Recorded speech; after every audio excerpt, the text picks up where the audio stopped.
เมืองทุรคมแขวงเวียงจันทน์ได้จัดพิธีปลูกต้นไม้6 หอยเบี้ย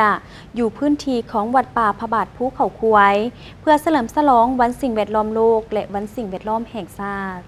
ในวันที่ 3 มิถุนายน 2025 ผ่านมาเมืองทุรคมแขวงเวียงจันทน์ได้จัดพิธีปลูกต้นไม้เนื่องในโอกาสวันปลูกต้นไม้แห่งชาติครบรอบ 45 ปีพร้อมทั้งเฉลิมฉลองวันสิ่งแวดล้อมโลกครบรอบ 52 ปี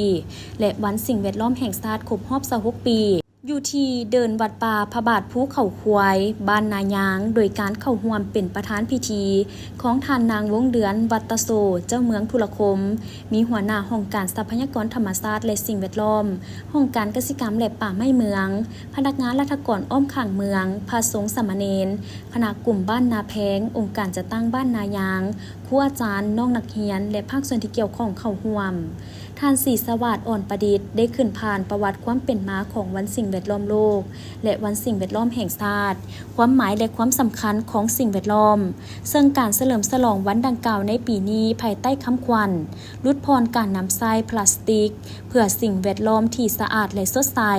จากนั้นท่านคำสอนกุณวงศ์ได้ขึ้นผ่านบทสรุปการปลูกต้นไม้ในปี 2024 สำหรับแผนการปลูกต้นไม้ในปี 2025 ในทั่วเมืองสู่ซนให้ได้ 18,000 เฮกตาร์เบี้ยไม้ที่นำมาปลูกครั้งนี้มีทั้งหมด6 หอยเบี้ย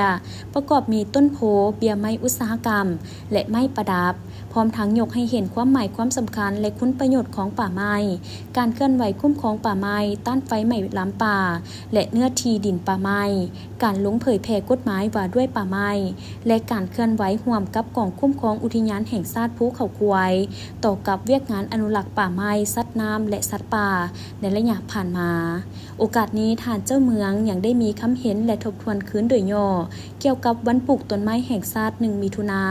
นกงกับวันเด็กน้อยสากลวันสิ่งแวดล้อมโลกและวันสิ่งแวดล้อมแห่งชาติย่องยอสมเสยและขอบอกขอบใจต่อคณะรับผิดชอบที่ได้ห่างหาก้าเกียมให้แก่พิธีในเถื่อนี้แสดงความรู้บุญคุณต่อบรรดาภาคธุรกิจผู้ประกอบการองค์การจัดตั้งบ้านก็คือคณะพระสงฆ์ผู้มีส่วนร่วมประกอบส่วนเบียร์ไม้น้ำดื่มปัจจัยและอาหารการกินหับไส้ในพิธีพร้อมทั้งได้เรียกร้องและเน้นหนักบางปัญหาที่สำคัญโดยเฉพาะทานได้ปลุกระดมมายังคณะภาคคณะนำทุกคันลูกหลานพ่อแม่ประชาชนบรรดาเผ่าชาวเมืองให้ฮู้จักคุณประโยชน์และคุณค่าของป่าไม้จงพร้อมกันมีส่วนร่วมในการคุ้มครองนำไส้ป่าไม้แบบยืนยงอนุรักษ์ป่าไม้เครื่องป่าของดงชีวนานาพันธุ์ให้เขียวงามห่มเย็นและบ่บกแห้งต้องติดตามข้อมูลข่าวสารเกี่ยวกับป่าไม้กฎหมายและนิติกรรมในการคุ้มครองนำไส้ป่าไม้ผ่านสื่อสังคมออนไลน์วิทยุโทรภาพการลงเคลื่อนไหวโฆษณาของเจ้าหน้าที่หน่วยงานเกี่ยวข้องกับป่าไม้และสิ่งแวดล้อมเพื่อความรับรู้เข้าใจนำไปบอกลูกเต้าให้เข้าใจในการปฏิบัติอย่างถูกต้อง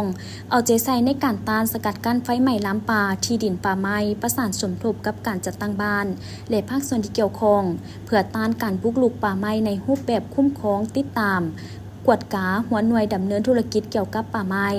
ห้านขายไม้เป๋ฮูบบรรดาหงเลื่อยเต่าทานให้เข้าสู่ระบบกฎหมายจำกัดช่องว่างการสวยไซหลักลอบตัดซื้อขายไม้อย่างแข็งแรงต้องปลุกระดมทั่วสังคมให้เห็นได้ความหมายความสำคัญของวันปลูกต้นไม้แห่งชาติวันสิ่งแวดล้อมโลกและวันสิ่งแวดล้อมแห่งชาติในปี 2025 นี้ให้เป็นขบวนการฝุดฟื้นกว้างขวาง